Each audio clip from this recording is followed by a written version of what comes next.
right, y'all. Welcome to the Scott Horton Show. I'm the director of the Libertarian Institute, editorial director of antiwar.com, author of the book Fool's Errand, Time to End the War in Afghanistan, and the brand new Enough Already, Time to End the War on Terrorism. And I've recorded more than 5,500 interviews since 2003, almost all on foreign policy, and all available for you at scotthorton.org. You can sign up for the podcast feed there, and the full interview archive is also available at youtube.com/Scott Horton Show. Hey, you guys, on the line, I got Jim Bovard. He wrote a giant stack of books. If it fell over, it could crush you. The stack of books, I mean. He's a pretty big guy, too. I wouldn't knock him down on you. And, you know, the last one is Public Policy Hooligan, but my favorite is Attention Deficit Democracy, which, you know, Public Policy Hooligan also is great, but I'm just saying. Anyway, JimBovard.com is this website where he keeps all that he's written going back for 40 years, 35 years, something like that, and tons of great stuff. And here he is in the American Conservative magazine, Biden's Buffoonish War on Extremism. Welcome back to the show, Jim. How are you, sir? Doing good, Scott. Hey, thanks for having me on. Congratulations for your rock star treatment at PorcFest. You had so many people lined up to buy your book. It was great to see the photos of that. Yeah, it was a lot of fun up there, man. I shook a hell of a lot of hands, and you know, this girl told me, I've been listening to you my whole life. That's how old I am now and how long I've been doing this, her whole life. And met a lot of great anti-war vets and a lot of libertarians, and I never have made it up to PorcFest before, so I did have a great time there. So yeah, saying that. It's too bad it's so far from the airport, like you said.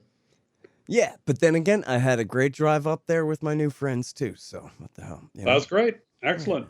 Yeah. Good old PorcFest. I'll see you guys there next year. Anybody can watch that speech on the YouTube there if you want to see it. I guess I tweeted it and stuff. Hey, listen, so I'm so glad that you took a careful look at this report that the Biden government put out about domestic extremism, because I read the thing, but man, my eyes are just glazing over the whole time. But you went and parsed the actual sentences, the ed meaning, and took note of what they meant and wrote up this great article about it for the American Conservative magazine. So thank you very much for doing the work for me here. I did read it, and I did notice some of the things that you noticed, just not as well as you did. But so can we start out with just how broad of a net they're casting, do you think, on the new war against, and I guess they have all new initials for them, the potential violent extremists in America is essentially everybody to the right of Joe Biden? Well, yeah, I mean, it would seem like it could sweep in an awful lot of Trump voters. And it was, you know, to see how they've exploited January 6th to basically demonize anybody who, has not supported Biden. There was a comment by the Capitol Police Chief. She told Congress that January 6th was a terrorist attack by tens of thousands of insurrectionists. So basically what she's saying is that anybody who walked down the mall in the Smithsonian Mall there in D.C., well, they were terrorists. It doesn't matter how far they walked or what they did when they arrived at the Capitol. But this is just typical of how they're using the terrorist label to demonize vast numbers of people, most of whom were nonviolent. Yeah, many of whom were just standing around. And, you know, I watched the New York Times edit of what happened there and all of that. And so the worst, I don't know. What's the worst you could say about what happened there? There were some folks who were violent, and there were some folks who attacked the police. They shouldn't have done that. Some people used force, and they shouldn't have done that. I mean, flip side is you had some of the Capitol Police using an awful lot of force as well, such as shooting that Air Force veteran at point blank range, shooting and killing her.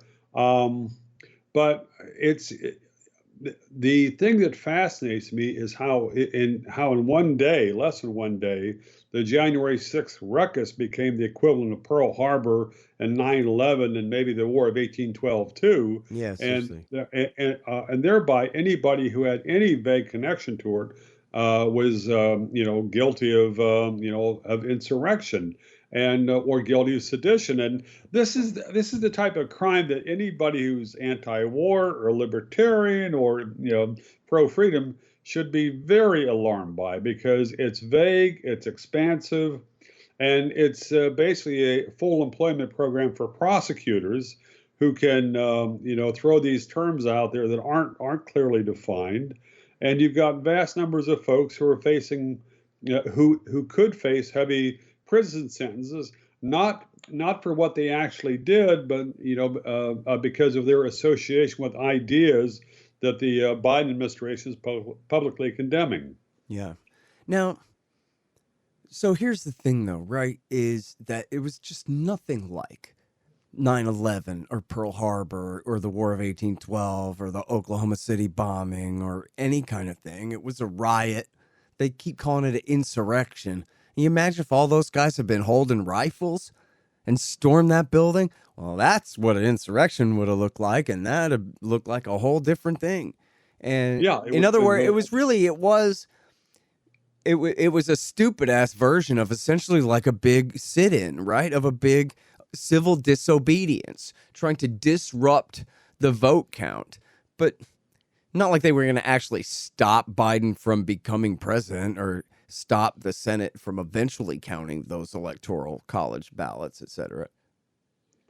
Yeah, there was a certain element of jacking off in public as far as the protest went, but there was some violence that should have been avoided.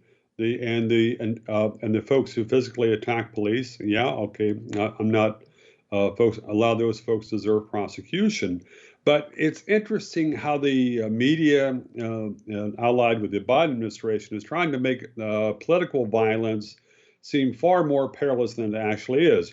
Now, it was interesting going through this Biden report, seeing what they used the terrorist label for and what they didn't. I mean, going back to last summer, there were mobs who burned U.S. post offices in Minneapolis. There was a mob that assailed a federal courthouse in Portland. But those weren't terrorists. But the thing that they do list is the vehicular killing of a peaceful protester in Charlottesville at the 2017 protest there that had a lot of violence on both sides and a lot of nasty folks on both sides. But it did not mention the fact, it did not mention the Muslim who was opposed to U.S. foreign policy, who killed 49 people at the Pulse nightclub in Orlando. Why is it that would not be listed if they're talking about these terrible terrorism cases? Maybe because it embarrassed the U.S. government. Perhaps also because the mass killer there was the protected son of a longtime FBI informant. And it was FBI lies that blew the federal trial to pieces of the guy's widow. It's strange that the report didn't mention the bloodbath in Las Vegas, where the single shooter killed 58 people, wounded 900 others. FBI says it can never find a motive. FBI investigates for what, 6, 8 months, 2 years, and then issues a 3-page long report. Nope, couldn't find anything. Yeah, we're going to trust that. But these same folks want to have a blank check to say which ideas of American citizens are so evil that they justify federal prosecution. And I mean, this is an absolute Pandora's box. Yeah. Well, and the thing is, too, right, is you can find political actors from all over the spectrum, including in the dead center establishment, who talk about using violence, all the time. But that's totally different from actually meaning it and carrying something out. And so then it just becomes everybody's sort of default guilty, and then they just get to pick and choose which line crossers they want to go after. Yeah, and if you see how these federal prosecutions are going for the January 6th protesters, I mean, there's been so much overreach. There was a guy, I think he was from Arkansas, who was photographed sitting at Nancy Pelosi's desk. Maybe he was chewing a cigar, maybe he wasn't, whatever. But the feds really went after him, and I think signed off on a plea deal for 7 years in federal prison. But the federal judge who held the first hearing of that guy she was raving at the guy, and she was really upset that he had told a New York Times reporter that he scratched my balls in Nancy Pelosi's office. And it's like, well, yeah, that's a sentencing enhancement. If that's not terrorist activity, I don't know what is. Yeah, seriously. How dare he disrespect her honor, her Well, majesty, the House Speaker? this is what's driving so many of the prosecutions seeking harsh penalties for some of the protesters. I mean, you had all these senators and others talking about how the protesters had desecrated the temple of democracy. Now, the temple of democracy is a phrase that I find repulsive because it's like it's a building, it's a government building. There's a lot of bullshit that went down there. This is where the Fugitive Slave Act was passed. This is where the Patriot Act was passed. This is where the members of Congress have rolled over for endless wars in the last 70 years and done almost no resistance and almost no investigation. So, I mean, the thought of this being like some sacred temple of Delphi, it's like, no, it's a government building used by politicians. So and there's a chilling element as well, because many of the pundits on this have focused on members of Congress were frightened, and that's so terrible. Well, the federal agents frighten a lot of innocent people on a routine basis. There have been one or two no-knock raids in this country that did go awry, but these don't count compared to these are our leaders, these are this, these are that. And it's like they're politicians. I mean, they aren't a sacred caste, for goodness sake.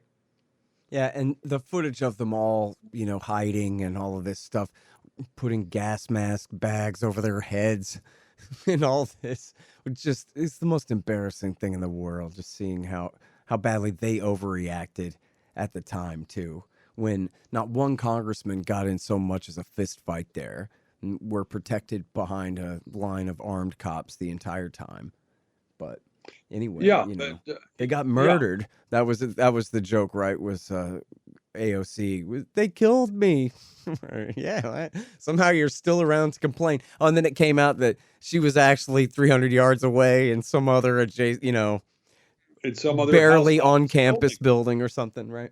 Yeah, there are three house office buildings. She was in one of them, and it's like, okay, so I can understand why she'd be concerned, but I mean, this psychodrama. There was a piece a couple days ago I guess, on the 6-month anniversary. You had a lot of I think it was Vice who did a piece on how journalists have suffered so much, and a number of them are still in therapy and they can't sleep, and it's like.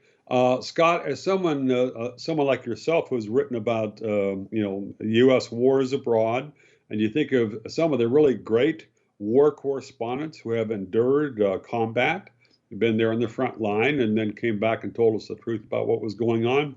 These are folks who I have great respect for, but journalists who are simply frightened because of a bunch of folks rampaging and a lot more folks just kind of wandering around gawking. I mean, this is not like being on the front line of a battle. Yeah, seriously. It was a riot, but without even a single arson fire the whole time, right? Not even outside. Yes. Yeah, Yes. it wasn't like a lot of the protests last summer after the George Floyd killing, where you had entire city blocks burned up. Well, So and look, I mean, the thing is, too, is the real point to me is that this is just a one-off, right? You had the sitting president of the United States who couldn't admit that they stole it from him fair and square, and he'd lost, and the Electoral College had voted, and the votes have to be counted, and that's it. I mean, once the Electoral College voted, he should have shut up. But instead, he showed up there and said, come on, guys, let's all go down to the Capitol and protest. Otherwise, that would have never happened at all. And in other words, it's not ever going to happen again. You know what I mean? It's not like, okay, this is the Fort Sumter and the battle lines are drawn and now, the conflict is on. It was a one-off thing where a bunch of Alex Jones fans and QAnon believers showed up and did something stupid one day. In other words, big effing deal. It was the reason it's January 6th is because it didn't last to the 7th. That was all it was a one-off big stupid thing, a big unarmed stupid thing. Yeah, well, going back to your comment on Trump, if Donald Trump had the discipline to keep his mouth shut, he'd still be president. But Seriously. he basically shot himself in the foot so many times. But there was also an awful lot of fixes last year in a number of the states where they held elections. A number of things that were just probably illegal, if not unconstitutional. But Trump was often his own worst enemy. But it's interesting how the politicians and their media allies are trying to take January 6th to say that the politicians have to have the power to blacklist any ideas which they don't approve. And that's somehow going to restore faith in democracy. To have all these federal prosecutions where you lock people up and treat them like they were an actual bomber as opposed to someone who entered federal buildings without permission, especially the ones who entered through open doors. I mean, I don't know how they think this is going to restore credibility in the government, because you're having a lot of folks who are following some of these cases are thinking, what the hell? I mean, a lot of the penalties seem way overbroad. Okay, hang on just 1 second. Hey, y'all, Scott here for EasyShip.com. Man, who wants to use Stamps.com? They're terrible. Their website is a disaster. I've been sending out tons of signed books to donors and friends lately, and it's clear. The only real alternative to standing in line for the 1990s technology at the post office is EasyShip.com. Preparing and printing labels with EasyShip.com is as easy as can be, and they are cheaper and better than Stamps.com. You can even send 100 free packages per month. Start out at scotthorton.org/easyship. Hey, look here, y'all. You know I'm for the non-aggression principle and all, but you know who it's okay to kill? That's right, flies. They don't have rights. Fly season is here again, and that's why you need the Bug Assault 3.0 Salt Shotgun for killing flies with. Make sure you get the 3.0 now. It's got that bar safety on it so you can shoot as fast as you can rack it. The Bug Assault makes killing flies easy and fun. And don't worry about the mess. Your wife will clean it up. Get the Bug Assault today. Just click the Amazon link in the right-hand margin at scotthorton.org. In fact, you can do all of your Amazon shopping through that link, and the show will get a kickback from Amazon's end of the sale. Happy hunting. Hey, y'all, Scott here for Lorenzotti Coffee. It's great stuff. It's actually how I'm conscious and recording this spot right now. You probably also like and need coffee. Well, Lorenzotti.coffee's got a great dark roast and these really cool grinders so you can brew it as fresh as possible. Here real soon, they're also going to have a nice medium roast and other options available. Check them out at Lorenzotti.coffee and use promo code scotthorton.org to save 10%. They ship fast and it tastes great. Support good anti-government stimulant suppliers. Go to Lorenzotti.coffee today. Well, and so now talk about what all they're threatening us with here in this report. As far as I understand, well, I don't know. I don't understand. Did Congress pass any new laws and powers here? I think I read a thing where they wanted to create new departments inside DOJ and Homeland Security to investigate, something like that. But was there anything beyond that? And this is all, what Biden's doing here is just executive orders inside the federal government. Is that it? That is my understanding at this point. I mean, Biden, a lot of the Democrats and some of the liberals want Biden to push through a new law on domestic terrorism. The Patriot Act can already allow the feds to prosecute that. But if you look at what the feds did after a lot of the violence last year, basically once Trump left office, a lot of the terrorist charges based on violence were dropped. Certainly, I think that was the case in Oregon and elsewhere in some cases. So it's just, it looks like terrorism is violence that the government doesn't approve. And if if the violence is being done by people who are seen as supporters of the current administration, then there's going to be a wink, wink. Oh, boys, don't do that again, or else they're going to, have some other spin. Some of the most aggressive crackdowns on extremism is apparently going on at the Pentagon.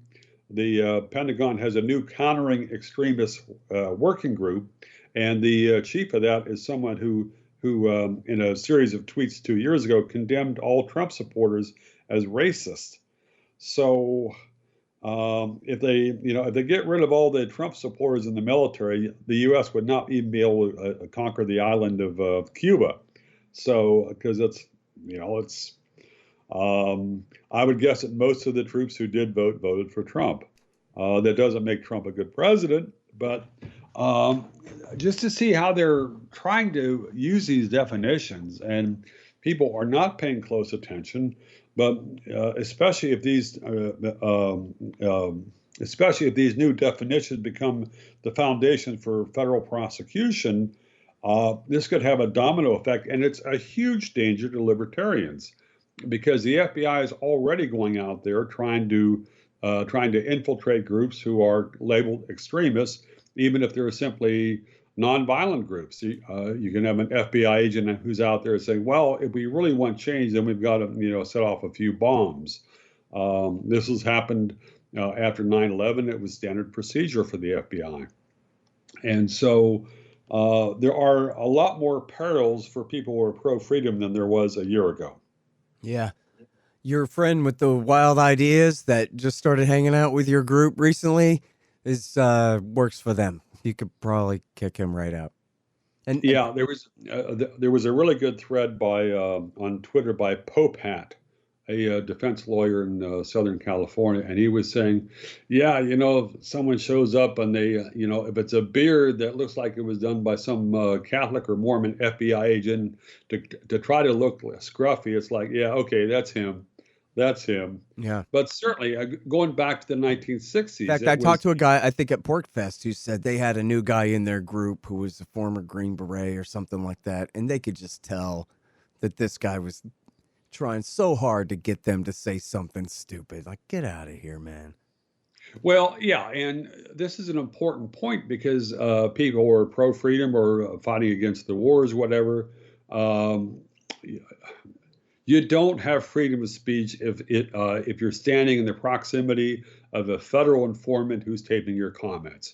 Because if you make a casual comment about violence or bombs or whatever, boom, that could be part of your indictment. You could read that, and you could be standing in handcuffs in federal court reading that. There was when I talked to the Libertarian Party of Maryland back in April, I was hitting that theme, and there were the Pot Brothers at Law, some guys on Twitter and on YouTube, and they have great videos. And it's two lawyers, and they're always doing this back and forth. And one of the guys always says to the other, "Okay, Bobby, the cops come up and say this and do that. What do you do, Bobby? You shut the up." So, and this is about the best legal advice that you can find at good price too. And people just need to be careful about running their mouths, careful about the kind of infiltration that's going on. I mean, if you look at what happened to Duncan Lemp, Duncan Lemp got taken down apparently in part by informants. And there was a protest I went to at the county police headquarters over a shooting, and there were a number of people there that just radiated, kind of like hell, I'm going to be talking to this guy. There's just people need to have a BS radar for folks who are trouble, and simply because someone tells you that they're pro-freedom and they hate the government, it doesn't mean shit. Well, and people always post pictures of themselves with rifles. And that was a mistake that Lemp made too. Yes. They said, "Oh, look, this looks like an illegal rifle to us." And they later admitted that, "Oh, no, it was a different model, but it looks just the same as the illegal kind." And that was good enough for them to kill him over. Yeah, it was like a damn footnote in the official Montgomery County report. On further examination, it's like, folks, this is not an asterisk. There's a guy that you shot, in a no-knock raid, smashing in the window and shooting him at 4:42 a.m., shooting him 5 times with a rifle when he's barely getting up out of bed. According to their story, their second or their third story. Let's see if they change their story again. And I'm not blaming him. He had every right to that rifle and brag about having it on Facebook too. But also, you live in a totalitarian police state, so be careful. Well, yeah. Yeah, I The wouldn't say it was cop's fault. It's not his fault, but yeah, still, yeah, just I be would not careful. say it's totalitarian, but it's certainly, I mean, there are It a is if you're shitload of Duncan people. Lemp. You know what I Well, mean? okay, okay, that's a good point. Shit. Yeah, he was an outspoken. Well, he was someone who liked quite a few tweets by John McAfee. So it gives you a sense of where Lemp was going politically. So, but Yeah, you man, he know, was one of our guys. You know, he was a libertarian. I think he was like a Bitcoin activist type guy too. You he know, was moving in probably a that Bovard direction. fan. Yeah, he had a number of interests that would sync with libertarians, and people were pro freedom, and he was a big Second Amendment's guy, and that's legal, but And it is pretty Orwellian too that the cops are sitting there looking at his Facebook page and going, "Aha, a rifle." I mean, for all I know, their artificial intelligence program picked it out. You know, it's pretty out of control. You know. well, people need to realize that simply because you're on the right side politically doesn't mean that um, it's basically it's the same as some of these urban bicyclists I see out in the streets around here. The local government's been encouraging people to bicycle right in the middle of the lanes, and there's a road nearby that's the speed limit's 40, and you get these bikers they're in the right lane doing 6 miles an hour, but they act like they've got a guardian angel because they're exercising. And it's the same way with some political activists that think since they're pro freedom or they're anti-government that nothing can hurt them. But it's like, no, you can get hit by a car if you're a cyclist, and you can get hit by an informant if you're a political activist. Yeah. So, yeah, I mean, that's for sure. People need to be really careful about that. And then, so real quick in the last few minutes here, I'm sorry we're running out of time, but, um, you talked about the new program to rout out extremism in the military, which, is, a couple of million people or something, million man in an army. That'll take a while. But then also you talked about how they want to somehow figure out how to outlaw private militias in America. Oh yeah, this is a very chilling thing because it could basically be a federal attempt to ban any kind of group of men or women who get together with firearms to go shooting and then talk about politics. It's not like there's a clear guideline, and the kind of folks who would like to ban this would like a very expansive ban. There was one other thing that cracked me up here in this report. The Homeland Security Department is financing proposals for enhancing media literacy and critical thinking skills as a way to fight extremism. And this is great. So you got the same agency that gave us TSA is going to give us critical thinking skills. I don't know. It's sort of like it was like what Tom Lehrer said at the time that Henry Kissinger got the Nobel Peace Prize. He said, satire is dead. Yeah, And exactly. at the thought of DHS financing critical thinking skills, yeah, okay, this is Yeah. Boy, I'll tell you what, man. And that is the saving grace. That's why it's not truly a totalitarian state. It's because these guys could never get their act together enough to really make it too much worse than it is right now. I don't think. But yeah. I was doing a radio show some years ago, and some guy called up and he was really worried about how the government was building these concentration camps for people. And so I said, so who's going to be running the camps? He says, FEMA. I said, look, it'll be easy to escape then. walk right out the door. And then, of There course, you it turned go. out that all those camps were for immigrants, right? Like they are turning your local old Walmart into a concentration camp for Yeah. Hondurans, not for you.